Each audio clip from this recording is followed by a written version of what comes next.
Eu venho novamente atualizar os senhores sobre um dos meus projetos de lei que tramita na casa e por que é um projeto de lei tão relevante e por que deve ser aprovado e contar com o apoio dos senhores. É o projeto de lei número 357.5 de 2020, que estabelece medidas protetivas ao direito dos estudantes de Santa Catarina ao aprendizado da língua portuguesa, de acordo com a norma culta e orientações legais de ensino na forma que menciona. Enfim, o nosso projeto de lei tem alguns artigos, no total são 7, e uma extensa justificativa que conta, inclusive, com o parecer de uma professora de português, de língua portuguesa. Quando eu trouxe esse projeto para casa pela primeira vez, eu senti nos senhores deputados que alguns, assim, esboçaram um ar de descrédito, como se fosse um assunto muito pequeno, muito restrito, que não fazia parte da vida dos catarinenses. Até, de uma certa forma, me senti propondo alguma loucura aqui dentro dessa casa, né? Parecia que estava falando de algo que não acontece. Como os senhores podem ver no número do projeto, é um projeto ainda de 2020, né, do ano passado. E naquele momento, eu não conseguia trazer para os senhores denúncias que justificassem a existência desse projeto. E não fui atrás dessas denúncias, mas elas chegaram até mim.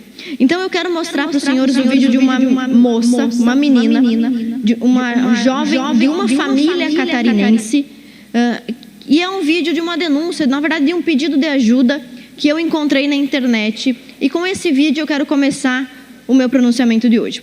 Oi, meu nome é Beatriz, eu estudo na escola Altamiro Guimarães, sou aqui de Santa Catarina e eu estou enviando esse vídeo para o governador, para os políticos, para o secretário da Educação, para saber se essa situação aqui na minha escola sobre o pronome neutro é razoável, para que vocês possam explicar mais sobre isso. Não sei se está dentro da lei, se é autorizado, se tem alguma portaria do governo que permite mudar a língua portuguesa, mas que possam esclarecer, porque eu fiquei bem confusa assim que aconteceu. Qual é esse pedido de ajuda da Beatriz? Do que ela está falando? A Beatriz foi fazer a prova de biologia da escola onde ela estuda e acabou tirando uma foto. Eu vi que ela mandou em algum lugar essa foto e eu capturei lá, né? Na disciplina de biologia de uma escola aqui de Florianópolis, Escola de Educação Básica Altamiro Guimarães. O professor William Amaral, né? Olha, essa foi a opção, a escolha que o professor fez. No lugar de aluno ou aluna, ele colocou a palavra alune, que é uma palavra que não existe. Essa palavra não existe. Se você abrir o dicionário, tem aluno, tem aluna, mas não tem alune. Não no sentido em que o professor quis colocar aqui. E a Beatriz, eu estou até escondendo o nome dela, porque ela é menor de idade, fez esse vídeo, publicou esse vídeo pedindo para o governador do estado, para os deputados, para o secretário de Educação, que explicassem para ela se pode isso, esse aluno ali, está tudo bem com isso? E aí eu fui investigar. Bom, naquela época, em 2020, parecia que eu estava falando uma bobagem, mas agora já está nos documentos oficiais das escolas públicas. E tem mais, será? Vamos adiante, olha só o que a gente encontrou. Existem mais locais onde essa linguagem de gênero neutra está sendo utilizada. Esse é um documento da UDESC, e o que vocês estão vendo aí comigo é uma publicação do Centro de Ciências da Administração e Socioeconômicas, né, da ESAG, da Universidade do Estado de Santa Catarina, que ao divulgar o seu banner coloca roda de egresses, mas eu não sei o que é egresses, não existe no dicionário também. E ainda ressalta lá na publicação oficial que estão todes convidados. É uma coisa que fica até difícil, às vezes eu me sinto até boba lendo essas publicações. Tem mais uma, por favor. A linguagem de gênero neutra também foi utilizada em outras páginas oficiais, inclusive em um e-mail oficial da Universidade do Estado de Santa Catarina, com essa aberração linguística. Olha o que diz ali: programação especial de recepção de caloures. Mudaram a língua portuguesa agora nas páginas oficiais das instituições públicas. E olha, isso vem acontecendo já há algum tempo. Aí vocês estão vendo a feminista Sophie, que publicou um manual para crianças do 3º ano do ensino fundamental, ensinando esta linguagem neutra. Mas quando esses absurdos começaram a tomar outros países que não o Brasil, até a gente poderia dizer países de primeiro mundo, países mais atualizados, eles começaram a se mobilizar para impedir isso. E olha só que interessante, a Academia Francesa manifestou contrariedade ao uso desse pronome neutro, descrevendo o dialeto como uma aberração linguística que representaria um perigo mortal à conservação do idioma francês.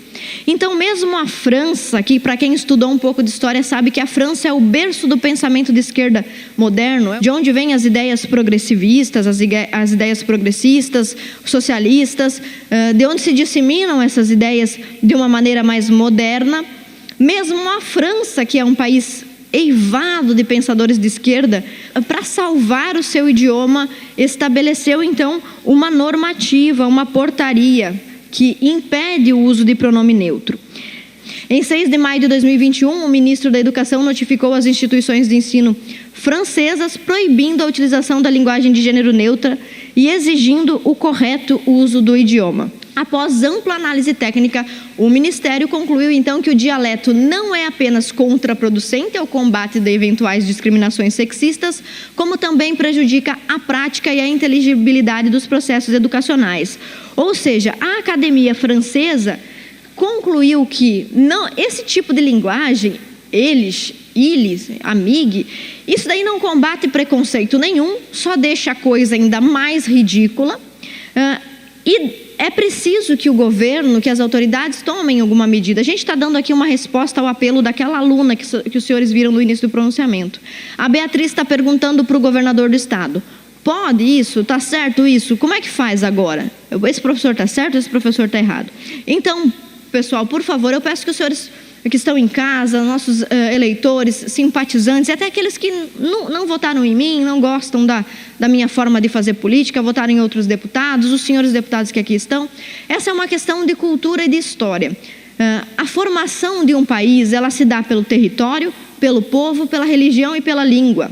E destruir a língua de um povo é destruir a identidade natural desse povo. E Santa Catarina tem a oportunidade de ser pioneira, novamente, na proteção dos direitos dos alunos, aprovando esse meu projeto de lei, que é o 357.5, e outros projetos de lei que já foram apresentados na casa por outros deputados, aos quais este aqui certamente será pensado, para fazer como países de primeiro mundo, como a França, né, proibindo essas aberrações. E só para concluir, para não ficar somente nas minhas palavras, eu vou passar brevemente para os senhores um vídeo de uma professora conhecida no Brasil todo, que já esteve em programas televisivos, já foi entrevistada em jornais, explicando por que não é eficaz utilizarmos essa linguagem neutra. E com esse vídeo eu encerro esse apelo para que os senhores deputados ajudem a aprovar o projeto de lei 357.5 de 2020, colocando Santa Catarina como pioneira na defesa do idioma pátrio. Obrigada. Eu me chamo Cíntia Chagas e hoje sou considerada professora de português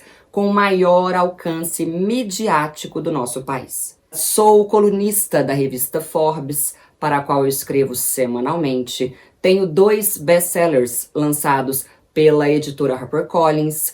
Tenho um Instagram com aproximadamente 300 mil seguidores. Enfim, quando eu soube que o estado de Santa Catarina poderá ser um expoente no que diz respeito à luta contra o dialeto não binário, eu me prontifiquei a utilizar as minhas mídias, o meu alcance, para mostrar esse excelente exemplo.